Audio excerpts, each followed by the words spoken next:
आज हम लोग क्लास 10th का प्रोज भाग का जो दूसरा लेसन है ए लेटर टू गॉड का तीसरा वीडियो पढ़ेंगे। मैं एक बार और आपसे पुनः यह कहना चाहूँगा कि यदि मेरा चैनल आपको अच्छा लग रहा हो तो आप इस चैनल को सब्सक्राइब करें और अपने मित्रों में शेयर करें और ज़्यादा से ज़्यादा लाइक करें। तो जो दूसरा वीडियो था वहाँ तक आपको बताया गया था कि जो डाकपाल है वह यह सोच रहा है कि जिस व्यक्ति ने ईश्वर के प्रति इतना विश्वास दिखाते हुए ईश्वर को पत्र लिख रहा है तो उस व्यक्ति में कितना अटूट विश्वास है ईश्वर के प्रति। इसके बाद का वीडियो आपको थर्ड में मिलेगा। तो कह रहा है so in order to shake the writer's faith in God. So अतः इन ऑर्डर टू शेक यानी दी राइटर्स फेथ, राइटर का विश्वास जो है उसको कायम रखने के लिए, शेक मीन्स कायम रखना, फेथ माने विश्वास, इन गॉड भगवान में, ईश्वर में लेखक का जो विश्वास है उसको कायम रखने के लिए। तो यहाँ लेखक जो है वो पुस्तक यानी पाठ को लिखने वाला लेखक नहीं है। यह लेखक जो है वो लेंचो है। लेंचो ईश्वर को पत्र लिख रहा है। तो लेंचो के बारे में यह कह रहा है कि जिसने इस पत्र को लिखा है उसका विश्वास कम न हो ईश्वर के प्रति। तो वो क्या सोच रहा है इसको देखेंगे। The postmaster came up with an idea.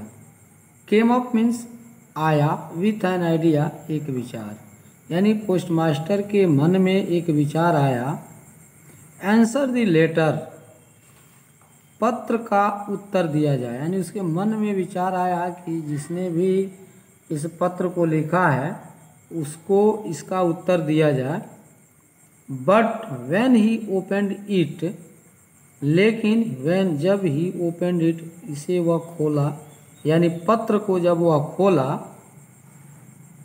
परंतु जब उसने उसे खोला यानी पत्र को खोला, it was evident that to answer it he needed something more than goodwill, ink and paper. कह रहा it was evident, evident means होता है स्पष्ट, दैट टू आंसर मीन्स केवल उत्तर देना यह स्पष्ट नहीं था। ही नीडेड आवश्यकता थी, समथिंग मोर कुछ और अतिरिक्त, देन गुडविल, गुडविल मीन्स सद्भावना होता है, इंक स्याही एंड पेपर। कह रहा है कि सद्भावना, स्याही और पेपर के अलावा कुछ और चीज़ की भी आवश्यकता थी। तो इसे हम कह सकते हैं कि यह स्पष्ट था कि इसका उत्तर देने के लिए सद्भावना, कागज और स्याही के अतिरिक्त कुछ और चाहिए। But he stuck to his resolution. कह रहा है परंतु ही स्टक, वह अड़ा रहा, टू हिज रिजोल्यूशन मीन्स अपने प्रस्ताव पर, यानी अपने विचार पर। जो डाकपाल है वह अपने विचार पर अड़ा रहा। He asked for money from his employees, और वह क्या अड़ा रहा कि जो उसने मांगा है, अतिरिक्त जो चीज़ मांगा है, यानी अतिरिक्त क्या मांगा है लेखक ने, तो 100 पीसोज मांगा है, तो उसको देने के लिए वह अपने विचार पर अड़ा रहा। ही आस्क्ड, वह मांगा, फॉर मनी धन, फ्रॉम हिज एम्प्लॉइज, अपने कर्मचारियों से, अपने कर्मचारियों से धन मांगा, वह अपने कर्मचारियों से धन मांगा। He himself gave part of his salary, he himself, वह स्वयं दिया, पार्ट ऑफ हिज सैलरी, अपने वेतन का एक भाग, यानी वह स्वयं अपने वेतन का एक भाग दिया। And several friends of his were obliged to give something for an act of charity।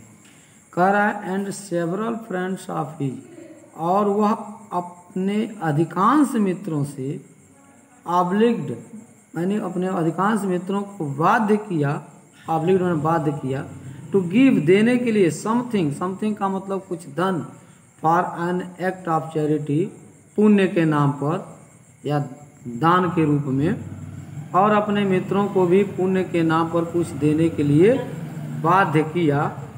It was impossible for him to gather the 100 pieces। It was impossible, और कह रहा है कि इट वॉज इम्पॉसिबल, यह असंभव था, फॉर हिम उसके लिए, किसके लिए, डाकपाल के लिए असंभव था, टू गेदर इकट्ठा करना, टूगेदर कुल मिलाकर दी 100 pieces 100 pieces इकट्ठा करना डाकपाल के लिए बड़ी ही क्या था, मुश्किल थी, यानी असंभव था। So he was able to send the farmer only a little more than half.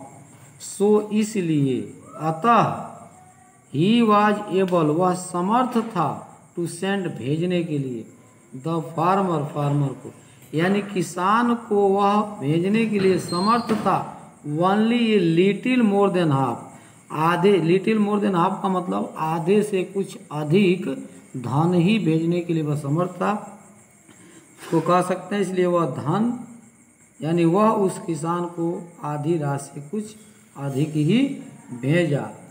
He put the money in an envelope addressed to Lancho and with them a letter containing only a single word as a signature God।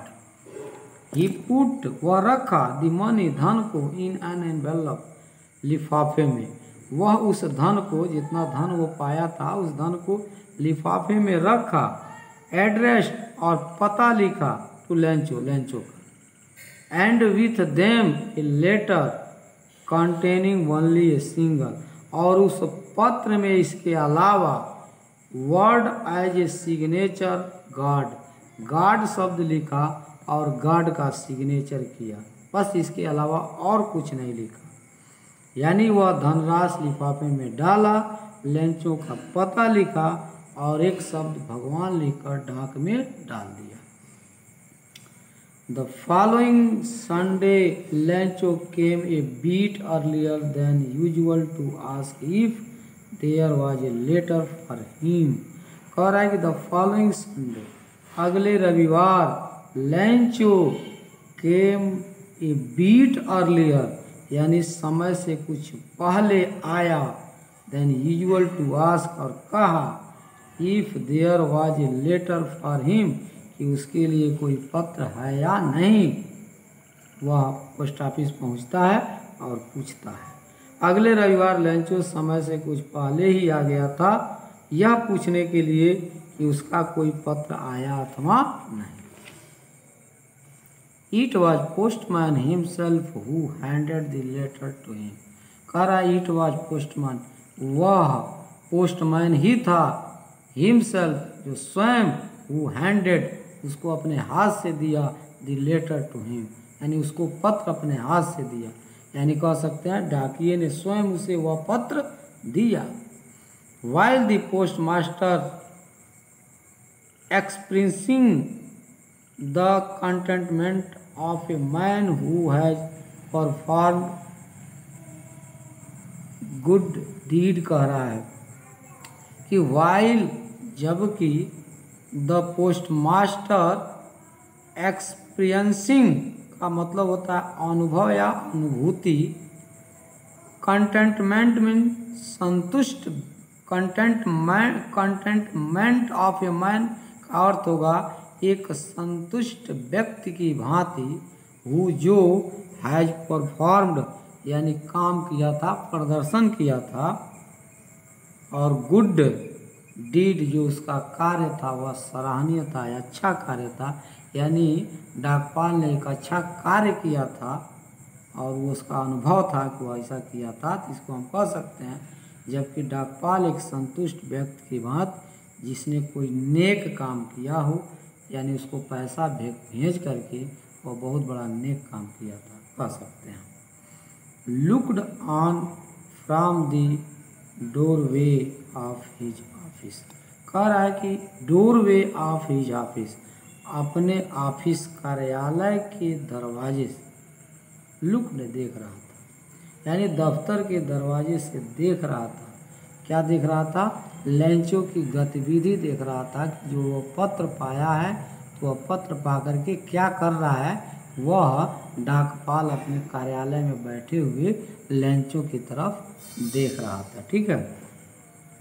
लैंचो showed not be slightest surprise on seeing the money, कह रहा लैंचो showed not be, नहीं दिखाया, लैंचो नहीं दिखाया, slightest थोड़ी सी भी, surprise आश्चर्य, यानी थोड़ी सी भी आश्चर्य लैंचो ने नहीं दिखाई ऑन सीइंग द मनी, धन देख करके, जो उसको धन मिला हुआ था लिफाफे में, उस धन को देख करके उसे थोड़ी सी भी आश्चर्य नहीं हुआ। यानी पत्र में धन देखकर लैंचो को थोड़ा सा भी आश्चर्य नहीं हुआ, यानी उससे आश्चर्य होना चाहिए लेकिन नहीं हुआ।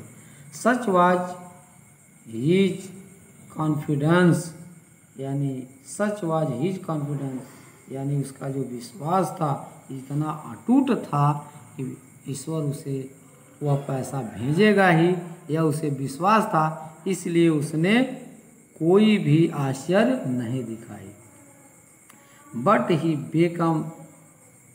He become angry when he counted the money, कह रहा है लेकिन ही बिकम एंग्री, वह नाराज हो गया, व्हेन जब ही काउंटेड द मनी, वह धन को गिना, यानी वह धन को गिना तो नाराज हो गया। God could not have made a mistake, कह रहा है कि God could not have made a mistake, made a mistake means गलती करना, तो कह रहा है कि could not have, नहीं गलती कर सकता, यानी भगवान गलती नहीं कर सकता था। nor could he have denied Lancho what he had requested, कह रहा है nor could he have denied, और न ही इनकार कर सकता है, यानी मना कर सकता है, डिनाइड मीन मना करना। लैंचो कह रहा है कि लैंचो ने जो धन मांगा था उसको ईश्वर नहीं मना कर सकता है और न ही इस तरह की गलती कर सकता है। व्हाट ही हैड रिक्वेस्टेड, जो उसने ईश्वर से रिक्वेस्ट किया था, प्रार्थना किया था, यानी और न ही लैंचो ने मांगा था उसे देने से इनकार कर सकता था। आगे क्या कह रहा है? Immediately Lencho went up to the window to ask for paper and ink. Immediately तुरंत लैंचो वेंट अप जाता है, टू द विंडो खिड़की के पास, टू आस्क मांगता है, पेपर एंड इंक स्याही और कागज मांगता है, यानी तत्काल लैंचो खिड़की के पास गया और कागज तथा स्याही मांगने लगा। On the public writing table, on the public writing table means जहाँ पब्लिक जिस टेबल पर लिखती होती है उसको हम कह सकते हैं जनसाधारण के पास, जनसाधारण के लिए लिखने की जो मेज थी वहाँ वो बैठ गया। ही स्टार्टेड टू राइट, और पत्र लिखना शुरू कर दिया। With much wrinkling of his brow, कह रहा है कि व्रिंकलिंग मैंने सिकुड़ रहा था, आप हिज ब्रो अपने भावों को, अपने भावों को लिख भी रहा था, अपने भावों को सिकुड़ रहा था, इसलिए सिकुड़ रहा था कि उसको धन कम मिला था। ठीक है, आशा के विपरीत था, यानी जिसके कारण उसका माथा सिकुड़ रहा था। ठीक है, caused by the effort he had to make to express his ideas, कह रहा है काज्ड उत्पन्न किया, इफोर्ट प्रयास, यानी उसके मन में प्रयास उत्पन्न हुए। क्या? ही हैड टू मेक, उसे बनाना पड़ा, एक्सप्रेस हिज आइडियाज, जो उसके विचार थे उसको उन्होंने प्रयास करके उत्पन्न किया, यानी उसको कह सकते हैं कि अपने विचारों को व्यक्त करने के लिए उसे प्रयास करना पड़ा। व्हेन ही फिनिश्ड, जब उसने पत्र को समाप्त किया, he went to the window to buy a stamp, he went वह गया, टू द विंडो खिड़की के पास, टू बाई ए स्टाम्प एक टिकट खरीदने के लिए, यानी वह खिड़की पर टिकट खरीदने गया। Which he licked and then affixed to the envelope with a blow of his fist। कह रहा है विच ही लिक्ड, और वह क्या किया, थूक लगाया यानी जीभ से चाटा, एंड देन और affixed उसको चिपकाया, यानी किसको चिपकाया, टिकट को चिपकाया, टू द एनवेलप लिफाफे पर, और क्या किया, with a blow of his fist means मुट्ठी के दबाव से उस टिकट को दबाया, यानी उसने टिकट पर थूक लगाया और तब उसे अपनी मुट्ठी के दबाव से लिफाफे पर चिपका दिया। The moment that the letter fell into the mail box, the post master went to open it, it said. कह रहा द मोमेंट, एक पल के लिए, कुछ क्षण के लिए, that the letter fell into the mail box, और वह पत्र को ले जा करके मेल बॉक्स में डाल दिया, यानी पत्र पेटिका में डाल दिया, और डाल देता है तब क्या होता है कि the post master went to open it, और वह डाल करके हट जाता है तो पोस्ट मास्टर जाता है और मेल बॉक्स को खोलता है, यानी पत्र पेटिका को खोल करके उस पत्र को निकालता है, और इट सेड वह कहता है, यानी जैसे ही वह पत्र डाक पेटिका में गिरा, डाकपाल उसे खोलने के लिए गया, उसमें लिखा था, क्या लिखा था, God of the money that I asked for only 70 pieces reached me. कह रहा है कि भगवान ऑफ द मनी, जो धन, दैट आई आस्क्ड, जो मैं आपसे मांगा था, फॉर ओनली 70 पीसेस, केवल 70 पीसेस हैं, यानी रीच्ड मी, मेरे पास पहुँचे हैं, यानी भगवान मैंने जितनी धनराशि के लिए कहा था उसमें से केवल 70% ही मेरे पास पहुँचे हैं, यही उस पत्र में लिखा था। और क्या लिखा था, send me the rest, send मैंने भेजो मुझे, द रेस्ट शेष, यानी शेष धनराशि भी भेजो।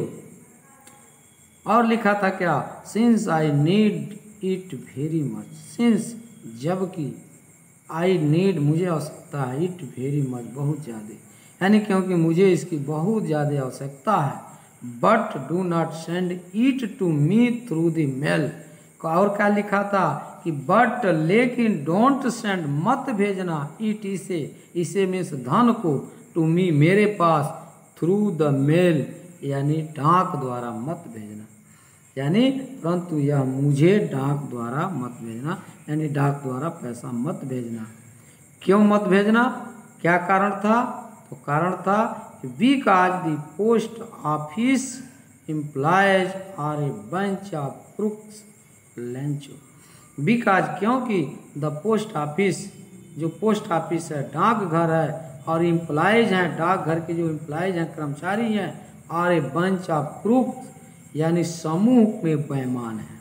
वो लिखा था कि जितने भी कर्मचारी डाकघर में हैं सब के सब धोखेबाज हैं, यानी बेईमानों का समूह है, लेंचो, और नीचे लेंचो लेकर के अपना साइन किया था, यानी लेंचो कह रहा है कि डाक द्वारा मत भेजना, जो भी धन बेचना होगा सीधे मेरे पास भेजना, क्योंकि जो डाक के कर्मचारी हैं वह चोर हैं, बेईमान हैं, यानी बेईमानों का समूह है। अब आगे उसका जो धन है शेष राशि यानी 30% वह गार्ड भेजता है कि नहीं भेजता है, लेखक ने अपना यहीं कलम रोक देता है। अब पाठक समझें कि उसका धन पहुंचा कि नहीं पहुंचा, मुझे भी पता नहीं है। धन्यवाद।